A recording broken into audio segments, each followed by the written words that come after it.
Hey friends, Scott Longyear here. Thanks for letting me spend a few moments with you this morning. And so I just hope this is encouraging to you as you're getting ready to start your day and launch your day up. So we're going to spend just a little bit of time, one quick verse in Matthew chapter 25. Matthew chapter 25. As you're turning there, think about this.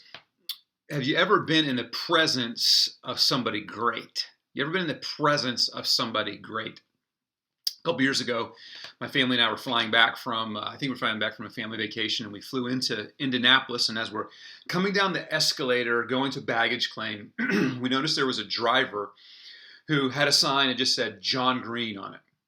Well, my 15-year-old daughter at the time starts freaking out. Dad, it's John Green. Dad, he's going to pick up John Green. And I'm like, John Green, that sounds familiar, but I'm not real sure. And she's like, Dad, John Green, the author, and John Green, the guy that puts out the movies. And if you don't know who John Green is, he's written several best-selling books, and some of them have been turned into movies. One of his most popular movies was The Fault in Our Stars. That was a movie that I cried at once. I cried about one-third of the way through, and then I didn't stop crying until the end. I mean, crazy, great, ridiculous movie that I never want to see again. But so anyway, John Green, a huge, huge guy. So she's like, Dad, is John Green? I think maybe he's going to pick up John Green. And so I said, well, let's go find out. So we walked up to the driver and said, I said, are you here to pick up John Green? And he's kind of like, that's why I'm holding a sign that says John Green, because I'm going to pick up John Green. And so my daughter said, is this John Green, the author, the popular guy? And he's like, I don't know. I was just told to come pick up John Green. And so I said, do you mind if we wait for you or wait with you and see? He's like, no, you can wait and you can see. And so we're standing at the bottom of the escalator next to the guy with the sign that says John Green. And down the escalator comes this guy, and my daughter's like, that's him, that's him, that's him, that's him, that's him. And so John Green comes down and comes to the driver, and my daughter's like, hi. She's like, do you mind if I get a picture with you? And he's like, oh no, that's fine. Super nice guy. I took a picture, and I'm like, I'm not usually like this, but like, there's like, I feel like, man, I'm kind of in the presence of greatness here. This guy is like, you know, all over the world. Like he's an author and done movies and the whole thing. And I'm like, I don't know what's happening to me. I'm a grown man, and I'm turning into like this little girl, like, oh, it's John Green. So I feel like I need to say something. And so he takes a picture with my daughter, and he turns, and I said, hey, I like your writing. Like, I like your writing. Like, that's the best I could come up with. I like your writing. You know, my daughter looked at me. She's like, you never even read any of his books. I'm like, I don't know what to say in the middle, in the presence of greatness. I don't know what to say.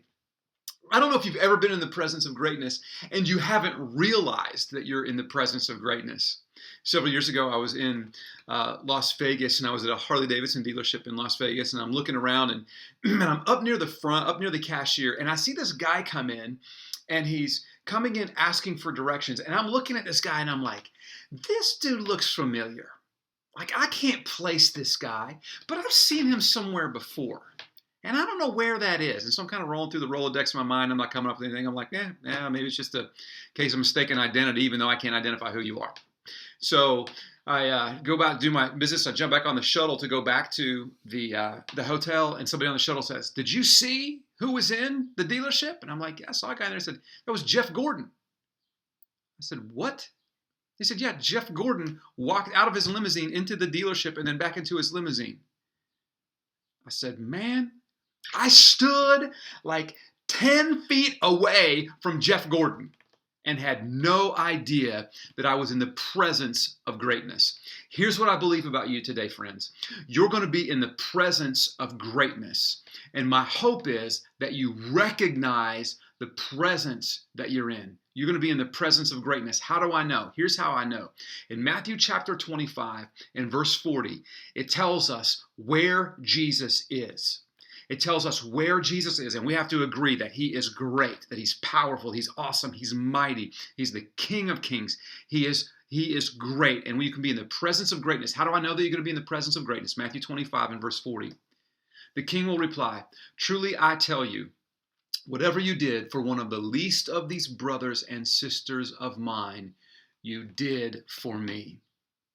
Whatever you did for one of the least of these brothers and sisters of mine, you did for me.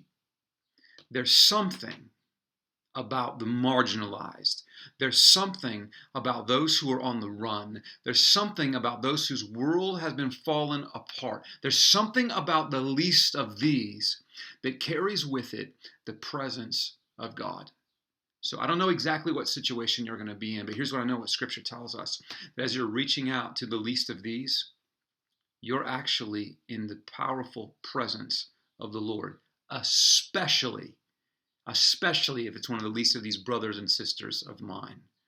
So my hope for you today, friends, as you go out and as you do ministry, is that you're able to slow down and experience the presence. And in the middle of the devastation, in the middle of the hunger, in the middle of the homelessness, in the middle of the unanswered questions, that you would just have this full realization that while the world is far from perfect, that you are in the presence of greatness.